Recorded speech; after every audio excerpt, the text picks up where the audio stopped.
Hit it.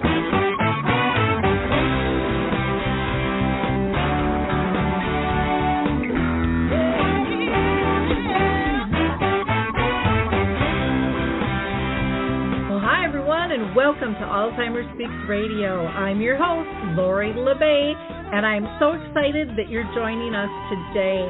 We are going to have a fascinating conversation as usual as we learn from people all around the world at all ages and stages of life. Stay tuned as we shift our dementia care from crisis to comfort. All right, here we go. What you think about, you will bring about.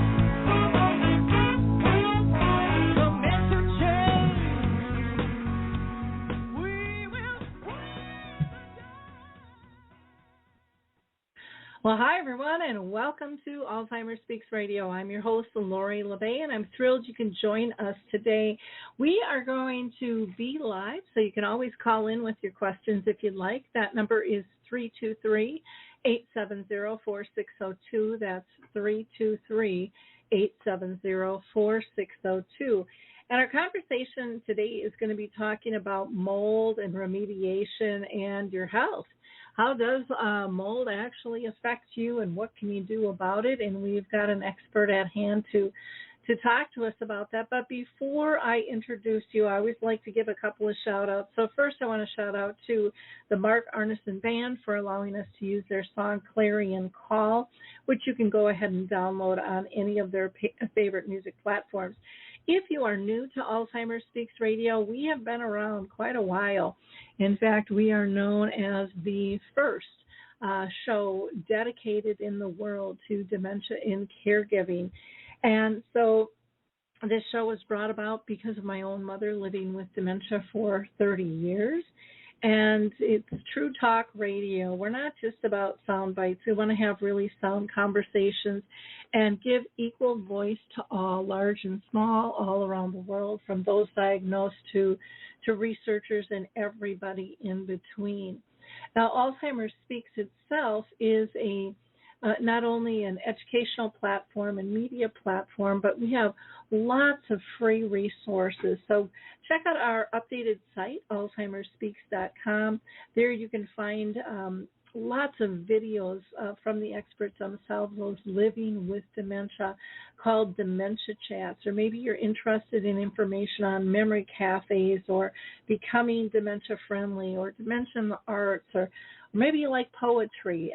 There's just kind of an endless resolve there, because we've been at this since 2009, and we are very adamant about providing free resources to people. So, again, check out alzheimerspeaks.com. And if you haven't checked out Dementia Map, which is a global resource directory that I partnered with Dave Liedrich, who has the Memory Cafe directory, please do so there. That is a great place. We've got about 150 different categories you can search. There are articles, there are events, and so much more. And then Saltbox TV, too, is a wonderful resource and a source of entertainment and calmness and fun.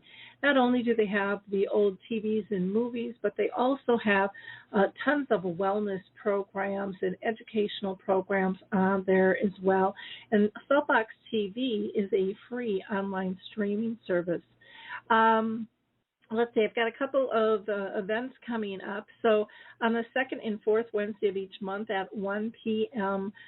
Central, which would be 2 o'clock Eastern, we do Arthur's Memory Cafe, which is virtual, and anybody around the world can participate. That is for people living with dementia and their care partners.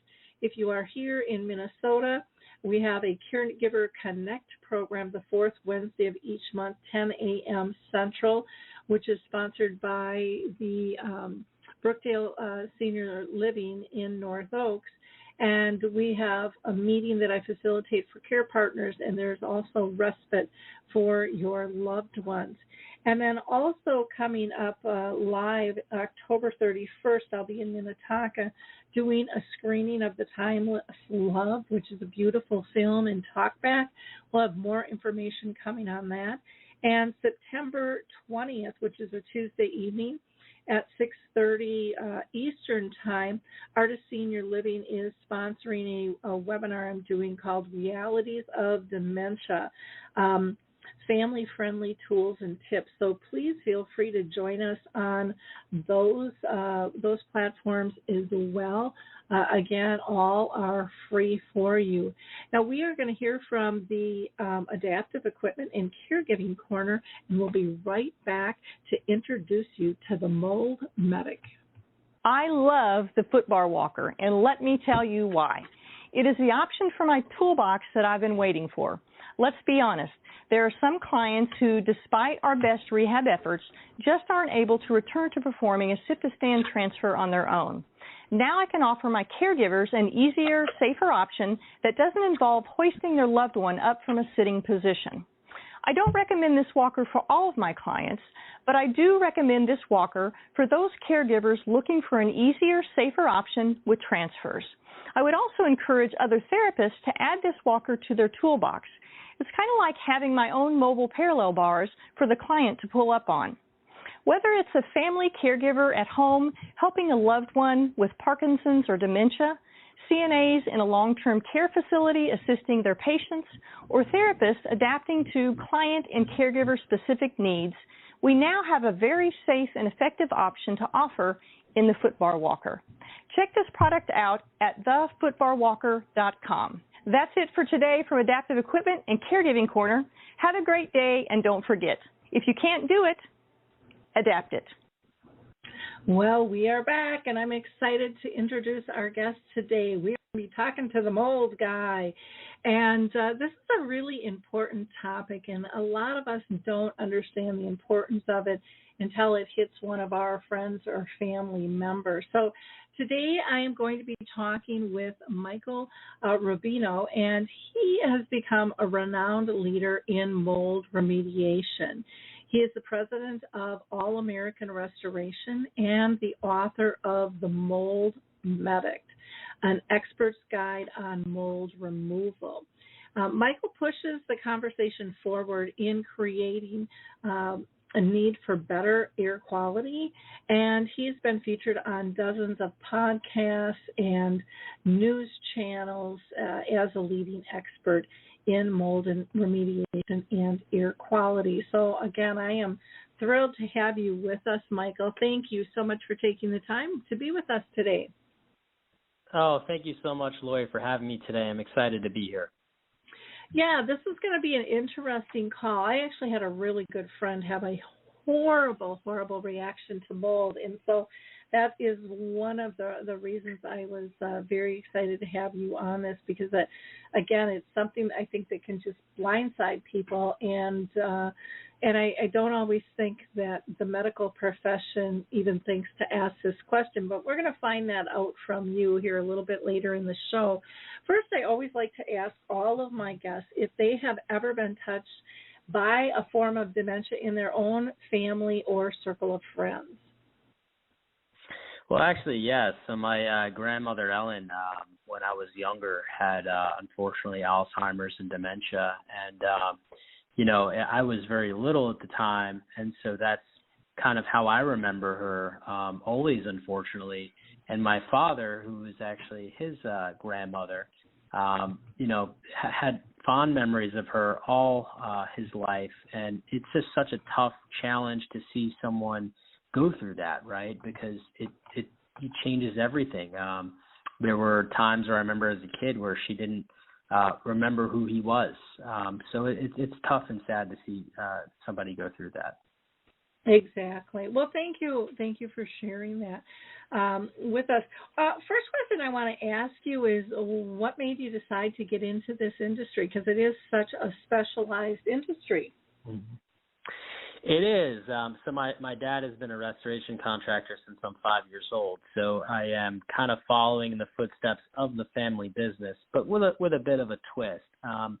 My story starts pretty much right after Hurricane Sandy, which, for those that don't know, was a big superstorm in the Northeast that happened many years ago now. And what I started to notice was a pattern. I started to notice a pattern of people getting sick. And what was really curious to me was a lot of these homes that were affected were supposedly already remediated.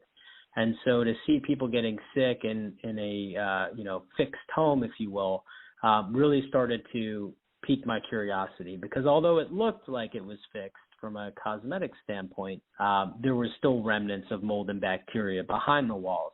And so as I started to kind of develop this pattern and follow this and saw how many people were impacted, I started to realize that there was a lot more than what meets the eye. And that's kind of what led to the evolution of where I am today. Okay, well, wonderful. What makes you the mold medic and a true disruptor in this industry of inspection? Well, I gained the name The Mold Medic by writing the book with the same name called The Mold Medic, An Expert's Guide on Mold Removal. But one of the interesting things about that name in general was I was doing things very differently in this field, and that was kind of what made me a disruptor. I was looking at things from a microbiological standpoint. We have a living organism like mold or bacteria, and then we have the particles and toxins that living organism can create. And for remediation, it typically was fixing things because it looked unsightly.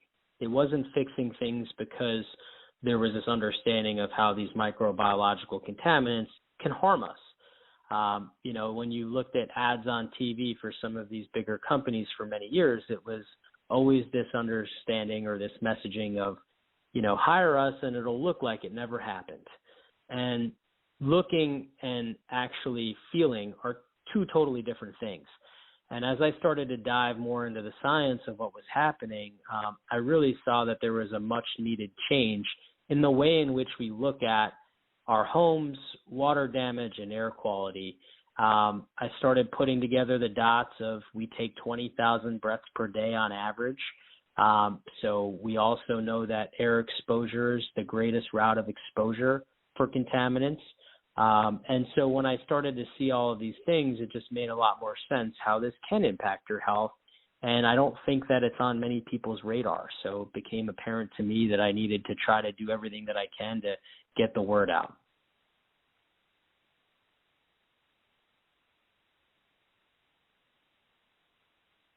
Oops, I just see that I had my mic muted there, so I'm yapping away and to myself. So I was about apologize. to say, did I lose you? Nope. That's me losing myself here. It's just one of those days. I'm going to blame it on the full moon coming around the corner. I'm just kind of a bubblehead today. So one of the things that I'm interested in terms of how do you test for bacteria? I've always heard, well, if you see black mold, what you're supposed to do, and you shouldn't touch it, and you should call somebody in. I've heard other people say, get out the Clorox bleach and spray, wear your rubber gloves and blah, blah, blah, blah, blah. But, there's stuff behind the walls, too. So a lot of times I think people tackle what they see, but my guess is we don't always see the bacteria. Is that correct? That's right. I mean, even mold too. You don't always see mold. They're both very, very small, 25 to 50 times smaller than what the eye can see. And so and I know that's weird because you're thinking, well, I've seen mold on a wall before, so that's not true. Well, actually, what you're seeing is you're seeing hundreds of thousands of it colonized together, right? And that's why you're actually able to see it. And because it gets bigger as it colonizes. But it starts out very, very small and very tiny. And so we end up missing things, especially if they're behind walls and it's not abundantly clear that there's been some sort of water intrusion. There are many homes that I visit that are immaculate, no signs of water damage. Yet when you perform testing on the home, you find out that there is mold behind walls. There is bacteria behind walls. And so the best way to screen homes actually is to analyze the dust. And I'll tell you why. Because if you have a water event, and let's say mold and bacteria are growing behind the wall, it's going to produce these tiny particles and toxins that are going to aerosolize, and they're going to settle exactly where our dust settles. And so by analyzing the dust, you're then able to take a look and see what is exactly in my dust. And why that matters is another very interesting thing. If you're ever sitting on a couch in front of a window and that ray of light is peered through and you saw all that fun stuff floating in the air, that is your dust. It doesn't stay on the floor forever. It does aerosolize and recirculate, especially as you open doors to bedrooms, as the HVAC turns on, as you open windows, et cetera, et cetera. So you always want to make sure that you're cleaning your home, you're removing dust, because you can have a lot of environmental contaminants, especially with hidden problems, that make its way into the dust. So I think for screening purposes, testing the dust is probably the best way to look at that. Okay, well, you're making me feel guilty because I was horrible at dusting, and I kept looking at my desk going, I got to dust, and I was just so busy, and I finally did do it. Now it's like, okay, now you've given me another reason that I really got to stay on top of it and not be able to see it, because it was, I couldn't believe how much I let it go. But, there's, like you said, there's so many small, teeny particles in so many different ways that bacteria can be spread, from touching something to, breathing it in, our duct systems. One question I wanted to ask, because, I get my duct work cleaned. Does that really help, when they go in and they brush it and they sanitize it? Sometimes I kind of feel like I'm taken for a ride on some of those services. Well, it can, but not all services are created equal, of course. I tend to find that the best duct cleaners are ones that are certified duct cleaners. Not every single company is certified. The National Air Duct Cleaning Association is a great company that governs certification, so they're very diligent, and they're one of the only companies that actually certify companies for mold purposes or bacterial purposes. So I think it's really important to try to always get a certified company to clean your ducts. There is some benefit, but there's also some caution. So the benefit, of course, is if there's anything growing in your ducts, if there's anything growing on the coil of the HVAC, they can help clean those things to make them to remove those contaminants, right? Mm-hmm. But no HVAC system is 100% hermetically sealed. So that means that there is some leakage that occurs. So as they're cleaning, you're going to have some of these particles escape back into the environment. So I always tell people, if you have your ducts cleaned, try to do it on a day where you can clean after. So if you're, having your ducts cleaned Friday, just make sure you plan to clean the home pretty thoroughly on Saturday to just remove any of those contaminants that shook loose from the system itself.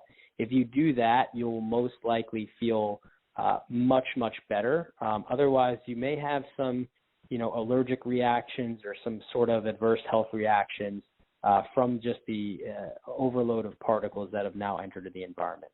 Okay, well, that's good to know. I didn't realize that there was a particular certification for that. Mm-hmm. I've never really asked, just kind of check the box, Sure. So that's good to know, and it's good to know to clean afterwards too. I think a lot of us feel like, the house is clean now. We're going to have less dust to deal with, and so you don't really think about that because it's in your head that there will just be less and that it's safe at this point. Sure. Now, what kinds of effect can the different types of bacteria? Because I'm sure there's more than one. What types of symptoms and effect can that have on the body? Well, there can be so many different symptoms that can happen. There are over 100,000 species of mold alone. There are over 10,000 species of mycotoxins that we know of, which are toxins produced by mold. We have bacteria, and a lot of the waterborne bacteria that we experience in our homes are typically called actinobacteria, which are gram-positive bacteria. And there are probably another 100,000 different strains of those. So it's complex. The good news is we don't need to know all of them. We don't need to necessarily know all of the different health effects created by them, because if we can test for them, we can find the locations of where they're coming from, and then we can, address those and as well as remove the particles and toxins created by those. So in terms of how do we create a healthy environment, we have that part pretty much down pat. It is a very much ongoing study of all the different health effects that can cause. One such study that is very relatable to this podcast right now is the work that Dr. Gail Bredesen is doing in regards to inhalational Alzheimer's and the early onset of dementia and other cognitive difficulties that can come out of living inside of a water-damaged building. So we are understanding and learning new things every single day with all the different ways that mold and bacteria, which are the result of water damage in our homes, can really cause an impact. A lot of the symptoms that you hear of pretty regularly are brain fog, chronic fatigue, chronic inflammation, allergic symptoms, skin issues like hives, skin rashes, things of that nature. That chronic fatigue, just to kind of highlight that a bit, it's a pretty well-known symptom within a water-damaged building.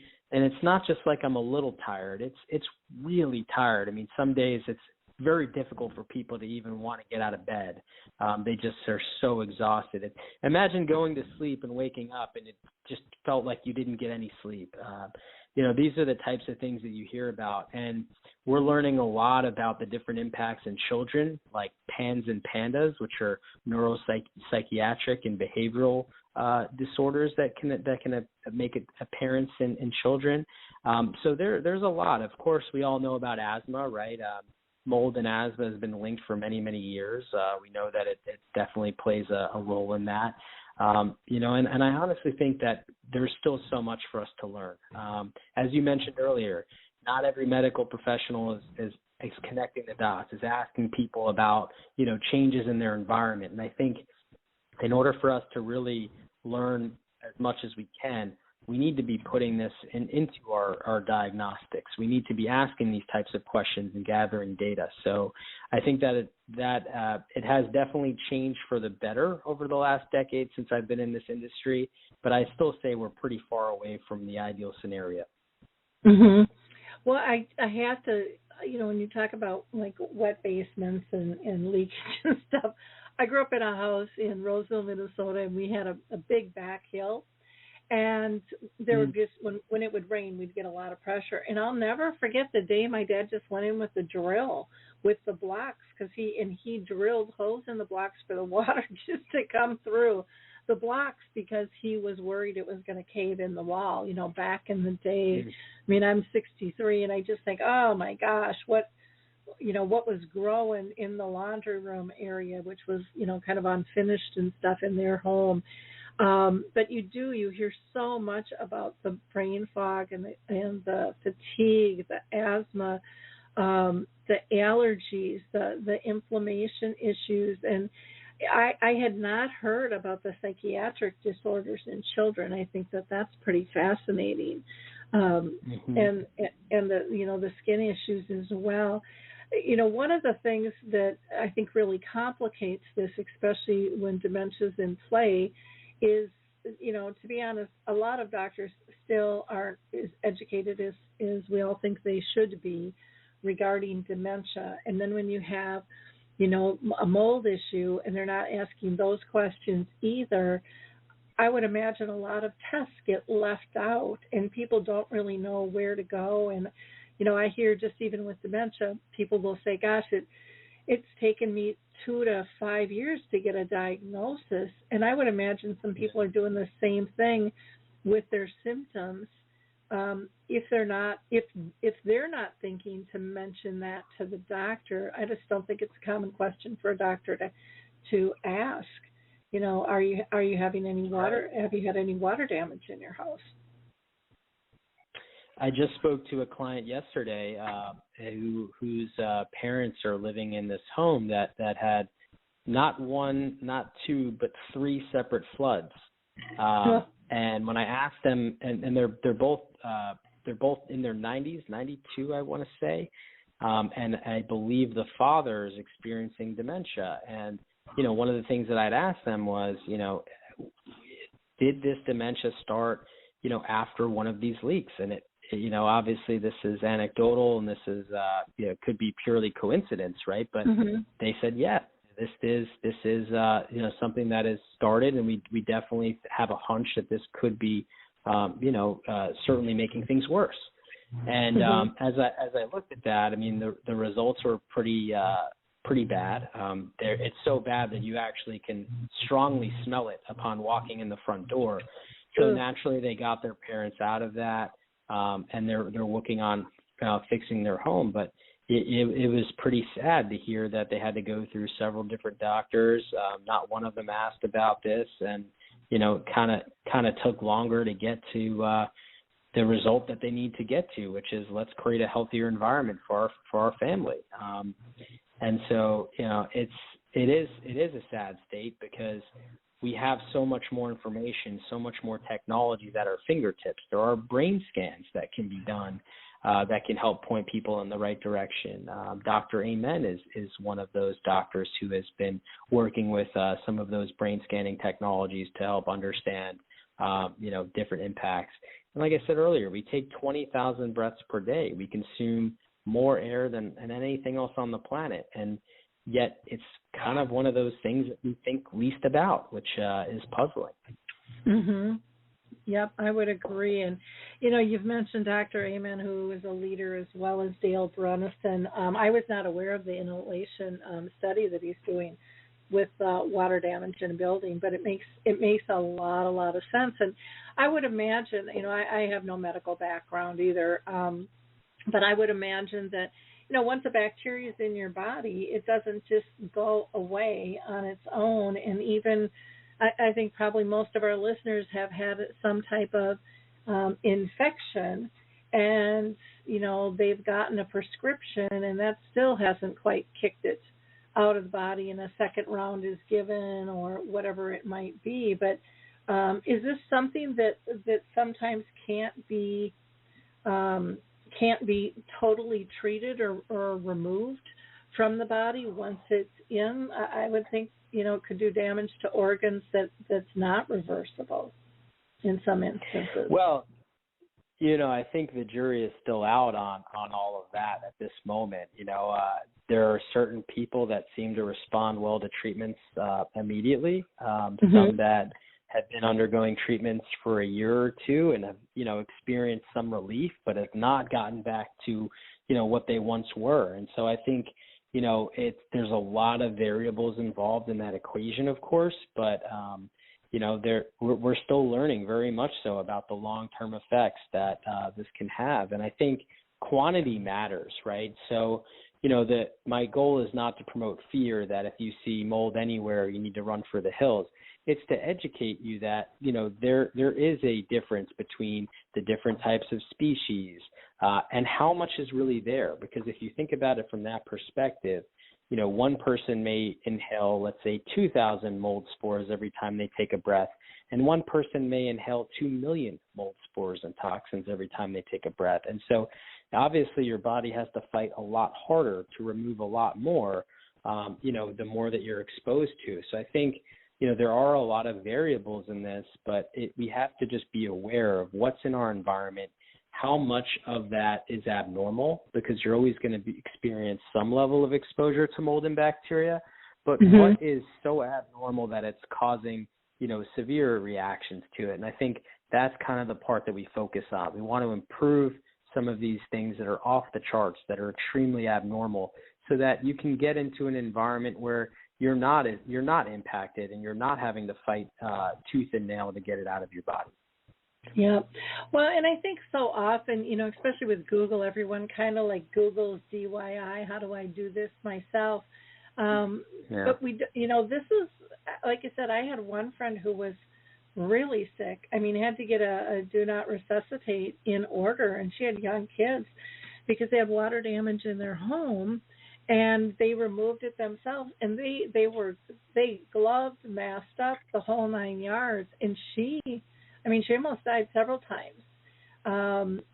It just really, really took a toll on her, and she is back. But boy, it was several years before she really got help, and it was a very, very difficult thing because they couldn't pin it down. And even they had talked that the project they were working on, and they still couldn't really pin it down and figure out how to reverse the damage that was being done to her body from this. And it was very, very scary. And I want to go ahead. I'm so sorry to cut you off. I want to put something into perspective for you too, because I think this may help with the mental gymnastics of this whole situation. Is 250,000 spores can fit on the head of a sewing needle, and so when you're doing this yourself, there's extreme damage that you can do if it's not done correctly. There are many professionals in the industry that have been doing this 20, 30 years that for some reason still don't know how to do this correctly. So it is definitely something where science meets construction meets health. And so you'll want to make sure that you're protecting not only yourself. I'm glad that she was wearing suits, masks, gloves. That is fantastic. However, especially if they're opening up drywall themselves and removing insulation themselves, if they don't isolate that room that they're working in, and if they don't have, some sort of equipment there to make sure that the air is not cross-contaminating into other parts of the home, just a 1 foot by 1 foot spot of mold can release millions of spores into other parts of the home, into the HVAC. So you want to be very careful, because that is the situation where somebody thinks they're doing themselves some good by removing some mold, and actually they almost made the problem worse. And so, of course, there's always something you can do. If you accidentally do that, you'll want to aggressively clean the place. But if you don't know that, you may still be living and feeling the effects of mold or bacteria, because you may have, unfortunately, redistributed it from your wall to the rest of the house now. Okay, well, that makes sense. But again, what we don't see, we don't think of. Totally. And so that's why this is such a good conversation to have. Now, we talked about, doctors not always knowing, but there's a whole another piece of like, okay, you find out you have this. How do people pay for this? Are there protections that they can do with their home insurance? Because I from what I've heard, and please correct me if I'm wrong, this typically isn't a cheap endeavor, especially if you're cutting out walls and beams and things, depending on what grade it is or where it's found, I would imagine. But does homeowners insurance cover this at all? Well, that is a very good question, and unfortunately the answer is not going to be so helpful, because it's going to depend on the state you live in, the insurance company you have, and the way that your policy is written. For example, if you have a pipe leak that floods your basement, you're most likely going to be covered. But if you have, let's say, waterproofing issues and water's coming in from outside, or you have landscaping and grading issues and water's coming in from outside, they're going to consider that a maintenance issue, and all of that damage would not be covered. So what I'm typically seeing out in the field is, about 25 to 30% of the scenarios are actually covered, and a lot more than that, 75 to 70% are all things that people have to pay out of pocket for. The average cost of remediation is about the average cost of a pretty substantial renovation, which I would say is anywhere between $30,000 and $50,000. So, and unfortunately, as Murphy's Law has it, these things typically occur when we're least prepared for them to occur. And so it always puts a financial hurdle on anyone who's dealing with this because of that. And I think that's part of the overall problem. We need some policy reform in the way in which we insure homes, the way in which our state regulations are written to protect people, because there is a big loophole. I've had great conversations with legislators, and I don't know that they fully were aware of how big of a problem that this really is. And so it's created some of the situations of today, but hopefully we can provide solutions for folks for tomorrow, because certainly this can be a pretty big problem. Oh my gosh. I mean, if you just take this year's weather and the climate issues and the number of floods. I mean, we had one over here in Minnesota, and it was, I want to say it had something to do with the sewers, backup, which can, it's not your typical, water flowing from the outside. And this community got hit twice. And they were saying most of it's not covered, or they're limited coverage through the city. And, you're not even talking clean water or rainwater. You're talking sewage, on top of this thing. But then I look at all of the cities that have been physically flooded. And like one thing that just hit me now when I was thinking is, do you do cars? I mean, you look at the cars underwater, that there's got to be mold in some of those growing, I would think, as well. You're right. I mean, I've already gotten calls, from some of the floods that have happened recently. What do I do with my car that was underwater, and there's no, even if you fix some of the mechanical issues that are probably going to happen with that car being water damaged, when it comes to the carpeting, when it comes to the HVAC systems of the cars, there's just no real way to do it without removing that carpeting, without replacing some of the AC systems. And it becomes a costly endeavor. It certainly does. And that obviously adds to the overall complication of being able to afford, good quality air. There is, it's one of the many reasons why I started the Change the Air Foundation, which is a nonprofit geared towards that policy reform, towards that education and awareness, because we do have a pretty big issue on our hands that needs some solutions. Typically with those types of coverages, hopefully your car insurance company will replace your car, will replace the carpeting and the components that you need. And what I recommend to people in those situations is there are testing strategies that you can do to show the insurance companies, whether it's your home or your car, that there is a mold problem, that there is a bacteria problem. There are tests that we can take to give them definitive evidence that you're not just asking for things to be unreasonable or to take advantage of the situation. You actually are just looking for things to be restored back to the original condition. So I always beg people to get tested, even though it seems like a couple $100 or $1,000, out of pocket is something that is cost prohibitive. It's so valuable to have, because then if things aren't done properly, you can go to the insurance company and say, well, I appreciate your efforts, but this didn't work, and this is going to cause, health considerations for me. I have to get this fixed properly. And that's kind of the point where we're in, where we have to advocate for our own health at this point. Yeah, I know my daughter's car was stolen, and this is just kind of show the fight and the advocacy. And some meth heads took it, and they literally they ripped the ceiling. It was like they were thinking things were hidden in there or something. It was just bizarre. Oh, wow. And they found several pipes, in the car itself. And they're like, it's fine. Why did, that was pre-existing. And it was like, what, why would I rip out the light or the vent or it was just weird stuff. And they finally totaled the car. And we were like, in real estate, like I was in real estate, if there's a mess in a house, it needs to be stripped down. Because of the health issues and things like that. So I think we're just in a society right now where we really have to stand strong, and we have to get professionals to help us stand strong and fight with these insurance companies sometimes, because, I don't know, my experience has really changed with them over time, but I don't feel like they're on my side anymore.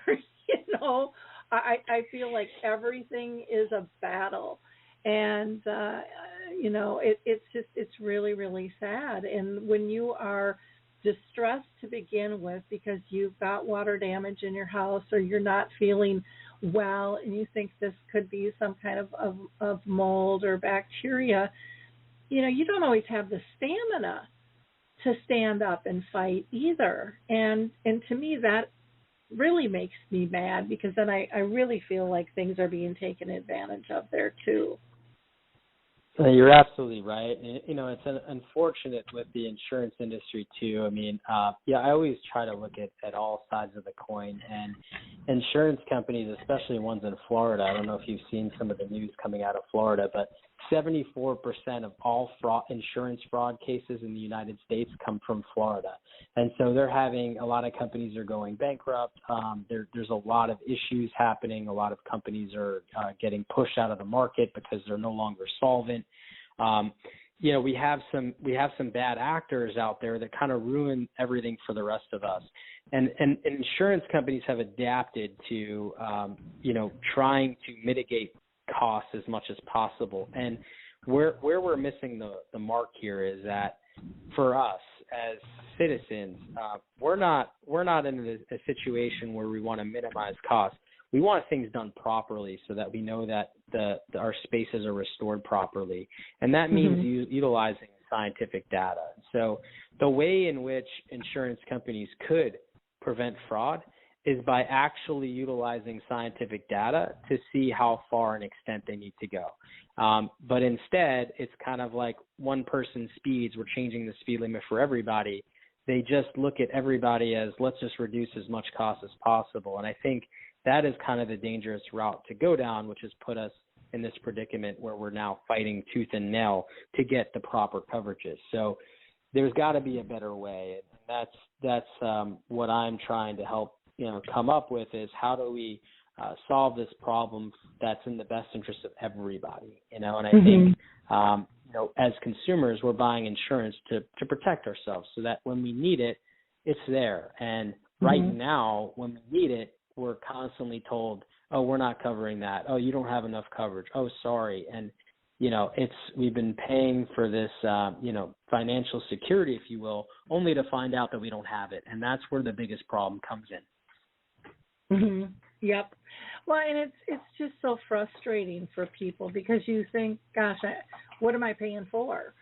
And and that can really run into some issues there. Now, there are like 3 different types, you say, that are critical to properly evaluate the health in your home. Let's go over that, because we've only got 20 minutes left. I could talk with you for quite a while. I just find this a fascinating topic, actually. Totally. So one of the best ways to screen if we have a problem, this is kind of like when you go to the doctor and you're saying, I just don't feel right. Can you do me a favor? Can you check me out and look at different biomarkers to see what's happening, right? This is kind of the same concept where you're doing a screen. And we talked about this earlier about how to screen, and it's by looking at the dust. So you can get what's called the dust test. And the dust test will utilize PCR technology, and it'll just analyze the dust and look for things like mold and bacteria and the toxins that are produced by both. And that's really helpful, because when we look at that PCR data, it's going to tell us different species, the quantity, and the quantity is determined by how much is present per milligram of dust. And you need 5 milligrams of dust per sample, which, if you look at a Swiffer cloth, it's about 1/5 of that Swiffer cloth full of dust, just to give people some perspective. And that is a good way to understand, because you can go to different rooms, collect some dust from this room, another dust from this other room. It's going to give you the total picture of what am I looking at, or what am I being exposed to that's abnormal. And by looking at that, we can then trace that back, and we come to the next round of testing, which is, now that we know what the problems are, now we got to get down to the root cause. Where is this abnormal elevation of contamination coming from? And that's where you're looking at, is it windows leaking? Is it a roof leaking? Did a toilet overflow? You're looking at all the different ways where water can come into contact. And then you're testing those different areas to see if the source is coming from one of those areas. And then from there, you would actually be able to figure out what you need to do to improve the space. That's where remediation comes into play. And so let's say the vanity was leaking for the past year, and it was such a slow leak you never even realized it. Well, you may need to take that vanity out, inspect behind it to see if the vanity itself is damaged. You may need to remove some of the drywall behind the vanity, and you're kind of looking at it from this perspective of where is the source growing so I can remove that source. Now, you talked earlier about bleach and some other things that I would consider more misnomers that people think are effective. And I want to break that down for people because I always want people to know the information to do it the right way. Mold is very similar to a plant in the form of it has roots and it reproduces just like plants do, but instead of seeds, they're called spores. When a mold colony is rooted in a building material, you have to actually remove the roots, just like you would a weed in your front lawn. You have to pull it out from its roots. So how do you do that? Unfortunately, something like drywall and insulation, wiping it down or spraying bleach on it, that is not going to do the trick. If you do that, it's going to come right back and it's going to be a problem all over again. So you want to actually cut out that drywall. You want to actually remove that insulation behind it. And then you'll typically see it growing into the wood framing behind it as well. And so, again, utilizing protection to keep it from spreading to other parts of the home, you want to actually scrub it out of the wood and remove it. So the goal with mold and bacteria is remove it, don't try to kill it, because trying to kill it usually doesn't correct what allowed it to grow in the first place, and it ends up always coming back, and sometimes coming back with a vengeance because you've added more moisture into the situation, or when mold feels threatened, it can start to produce what's called mycotoxins. So we end up making it worse when we try to kill it. So always go to remove it. Interesting. I think that's going to surprise a lot of people out there, because again, we are so visual, and it's like, oh, it's gone, okay, Yeah. and then all of a sudden, not so much. But what you're saying makes so much sense, and it just sounds like mold and bacteria are they're a lot more intelligent than what we give them credit for, I think, in so many areas. And I mean, we're seeing that, now with the superbugs and all of those types of things that we all thought was just kind of poo-poo stuff. And it's saying, no, this is not a poo-poo thing. This is real. And they do get stronger, and they do change to resist. And so that is really, really important. And that can really give us a false sense of security as a whole. Totally. It's hard for us to wrap our heads around something that is so small that we can't even see it, that can really cause us harm, right? And I think as we have seen these superbugs come into play, it's definitely provided us some perspective, right? There's all kinds of illnesses that have come through in history that have proven us wrong, that there's something out there we can't see that can hurt us. We have lost loved ones. We have seen, things happen, in our lifetimes. And the other thing is that I think people will find very interesting is mold has obviously been around a very long time. It's kind of like the cockroach of the microbial world. It's very, very resilient. Killing it is nearly impossible. And when it comes down to life forms, it's a life form just like bacteria that you will likely find on other planets in the different systems, because it is really that part of the ecosystem in terms of what its form and function is. Mold helps break down decaying matter. That's what it's actually meant to do. And so without it, we would have tons of dead stuff all around us that never actually breaks down and decays. So it's not necessarily the enemy in our world, but we certainly don't want to have a lot of it growing inside, decaying our building, getting inside of our bodies and helping decay our bodies. And there's actually a passage in the Bible that mentions mold. It's Leviticus. For anybody who's interested in looking that up, I think you'll find it fascinating. What back in the day, thousands of years ago, when they had mold, they would actually scrub it off of the stones, because we built homes primarily out of stones back then. And a priest would come by and bless the home. And if it grew back, they would actually tear down the entire house, throw all of the stones outside of the village, far enough away so that it didn't contaminate other homes, and then they would build new again.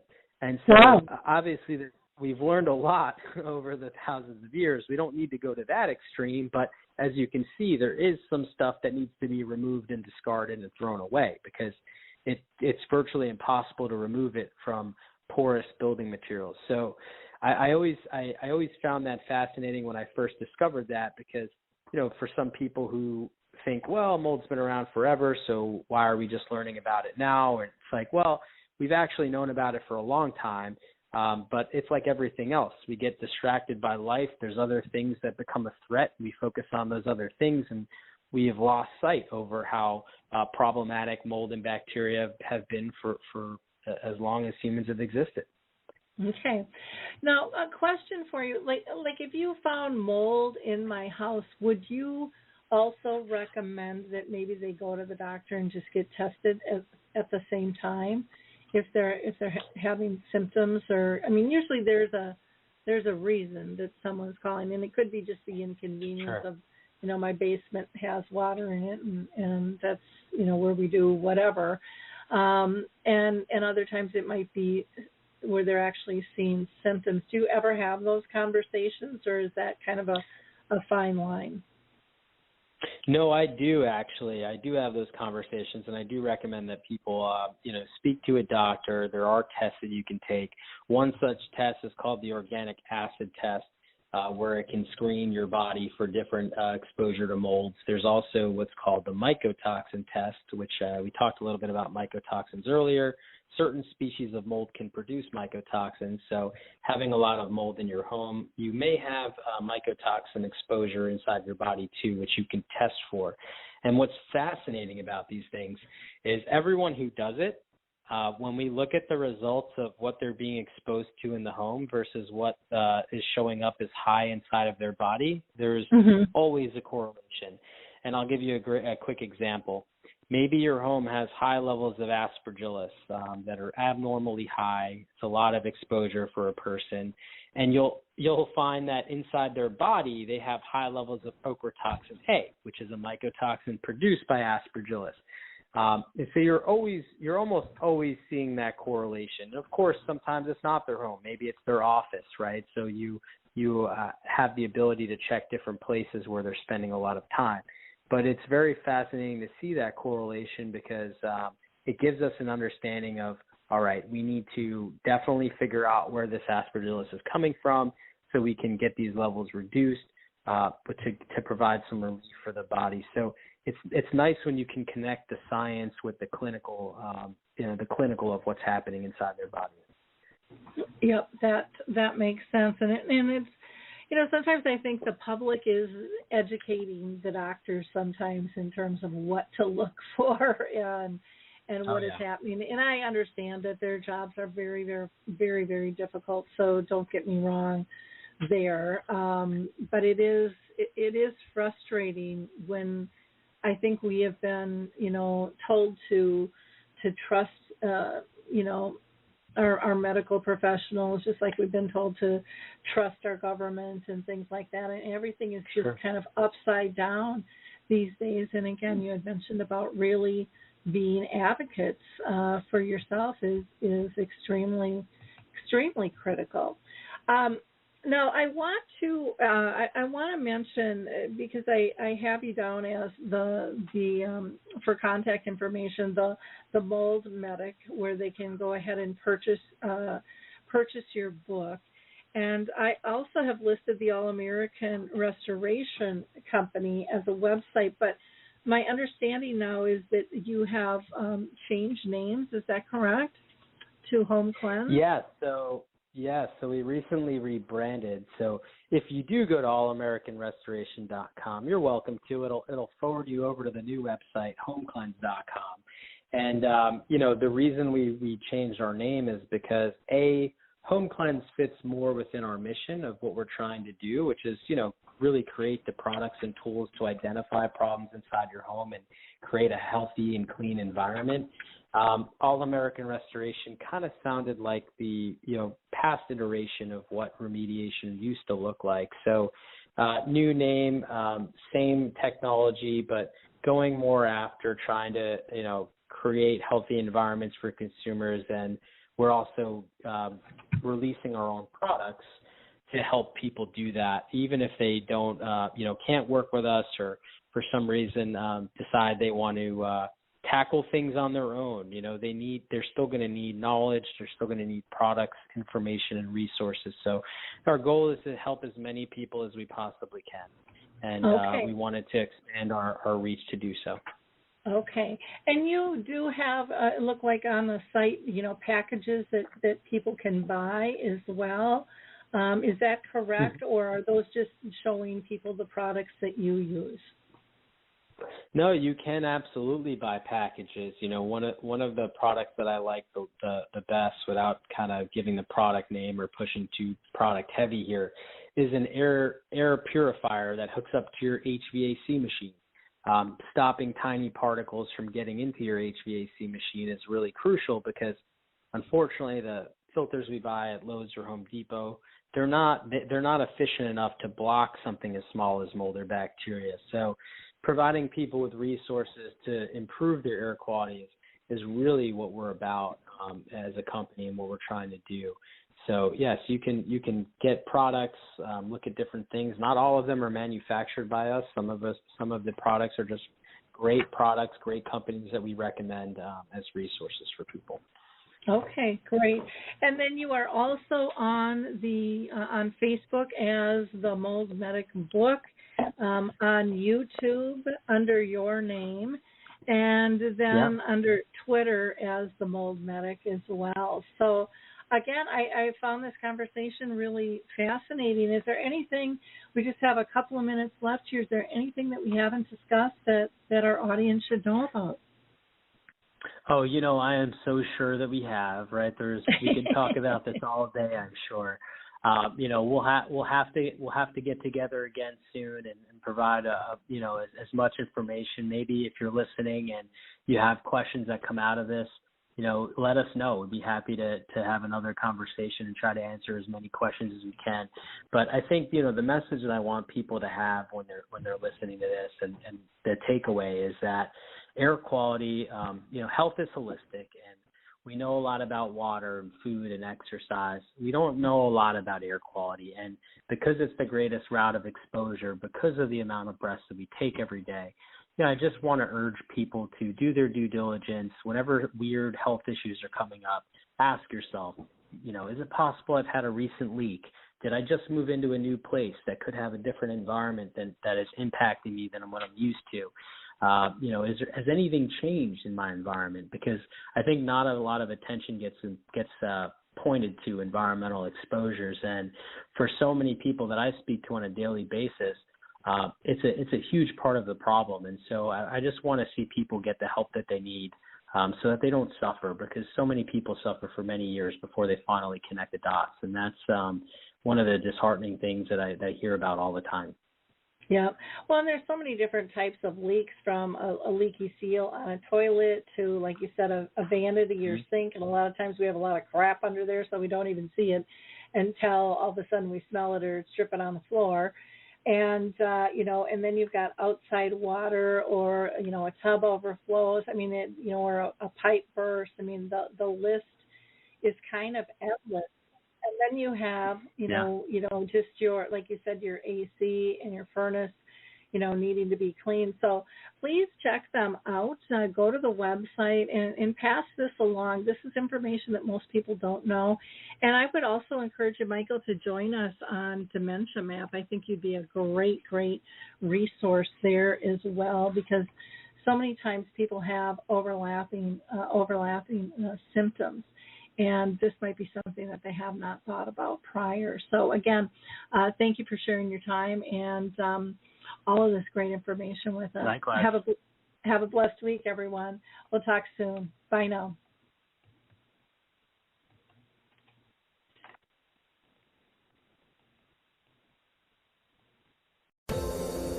Hi, everyone. This is Meredith from the Senior Fitness with Meredith podcast, where I discuss all things for seniors. From fitness, your health and wellness journeys, how to be all over strong and beyond. I also have my mini podcast called Motivation with Meredith. It's a great, quick motivational pick-me-up for your days. Join me, listen now, search for Senior Fitness with Meredith on your favorite podcast platform.